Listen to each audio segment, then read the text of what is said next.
আসসালামু আলাইকুম ভিউয়ার্স। আজকের যে বিষয়টা আমি নিয়ে হাজির হয়েছি সেটা হচ্ছে আপনার অ্যাপসগুলোকে আপনি কিভাবে সুরক্ষিত বা হাইড করে রাখবেন যাতে আপনার প্রয়োজনীয় অ্যাপসগুলো কেউ দেখতে না পারে।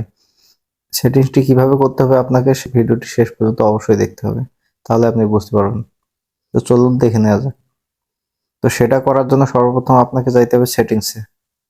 সেটিংসে যাওয়ার পর আপনাকে একটু স্ক্রল ডাউন করতে হবে।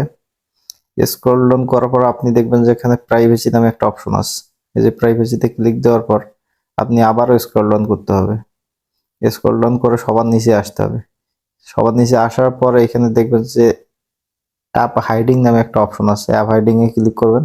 ক্লিক করার পর জাস্ট আপনার ফিঙ্গার থাকলে ফিঙ্গার দিবেন, লক থাকলে লক দিবেন। তারপর দেখেন যে এখানে আপনি কোন অ্যাপসটি লক করতে চান। এখানে সব অ্যাপস আছে, আপনার সব ধরনের অ্যাপসে আপনার আছে। আপনি যেটা অ্যাপ লক করতে চান সেই অ্যাপসটা আপনি এখানে জাস্ট অন করে দিবেন, দ্যাটস ইট।